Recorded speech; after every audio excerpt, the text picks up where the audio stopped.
No, this is not an attempt to vilify my country. I think it's actually quite the opposite. It is, though, an attempt to face up to a mirror we've long avoided and see our country in all its greatness, but not allow the greatness of it to gloss over its glaring flaws. The safety of its own women, and the women our country hosts. As per the National Crime Records Bureau, one woman is raped every 16 minutes in India. As per the Peace and Security Index 2021, India ranks at 148 of 170 countries.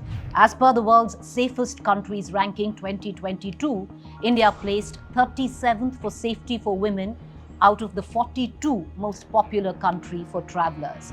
The Business Insider last year listed India as one of the 8 countries most dangerous for women to travel. These numbers are based on reported cases, not the unreported ones. They fail to capture the everyday harassment women face that is largely normalized as eve-teasing. India's atrocious reputation when it comes to women's safety is not the work of alleged propagandists looking to vilify India or a figment of India's free media's imagination. These figures come from a multitude of surveys from credible sources, even collated from India's own National Crime Records Bureau, and then club it with the personal anecdotal experience of women. As we celebrate her on International Women's Day, let's make it national. Let's talk about India. There's so much to celebrate and be thankful for being born as a woman in this glorious country.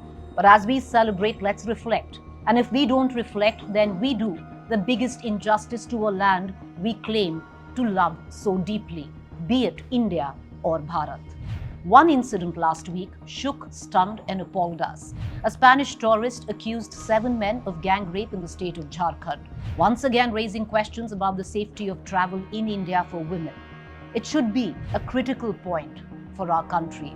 But what this incident led to was national debate that exploded on social media with 2 very clear sides. One that called for India to hang its head in shame and address head-on what we usually speak of in hushed tones, what we usually brush under the heavy carpet woven with the rhetoric of Atithi Devo Bhav or Nari Shakti, or women worshipped in India, albeit in the cradle of misogyny.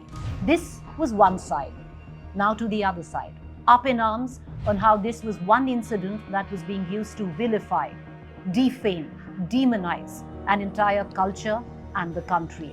Instances data of sexual assault in other countries was detailed. Even the National Commission of Women chairperson Rekha Sharma picked sides. While making it clear action was being taken in the gang rape of the Spanish tourist, she went after those who posted on social media about how they felt unsafe in India, alleging this was an attempt to defame our country, to defame India. Other than data detailed right on top, what really also defames India is when the National Commission of Women, a body formed to protect women, only acknowledges a case like the Hathras rape when the top court of the country steps in. Then India is defamed. Or when repeated requests for an audience by India's Olympian wrestlers complaining of sexual assault are denied by the NCW chair, then India is defamed. When a complaint on the May 4th sexual assault of 2 Kuki women in Manipur is sent to NCW in June, but the woman's body allegedly never reverts, then India is defamed. What should also defame India is when old social media posts of the chairperson of NCW reeking of misogyny go viral. What does not defame India, but does seem partisan, is when the NCW conducts itself in a selective manner. For example, makes a trip to Sandesh Khali in Bengal and files the most scathing report as it should, and doggedly follows it up. As partisan as it might be, but at least the NCW is finally doing its job, doing what it's supposed to be. What also defames India is when rapists and murderers are strangely given parole right before elections. But fortunately for the NCW, at least in this case, it has no role to play in it. But what really does defame India is when the National Commission of Women, since its conception in 1992, does precious little for women, but everything for the political dispensation of the time. And that cuts across party and government lines. That defames India. Away from what defames our country, what will make India better is if we face up, possibly, to our demons. Culturally, India is a predominantly patriarchal country, making it difficult for women to find their voice, be heard, seek justice. Victim blaming is rampant and the painfully slow judicial system doesn't help either. So, in the garb of not allowing vilification of our country, we can take the easier option and look away, label what happened to the Spanish tourist as a one-off instance. But deep down, we know it's not. And we don't need to see it in print or hear discussions on news television, because deep down, we know it. Any woman in the country who has taken public transport knows it.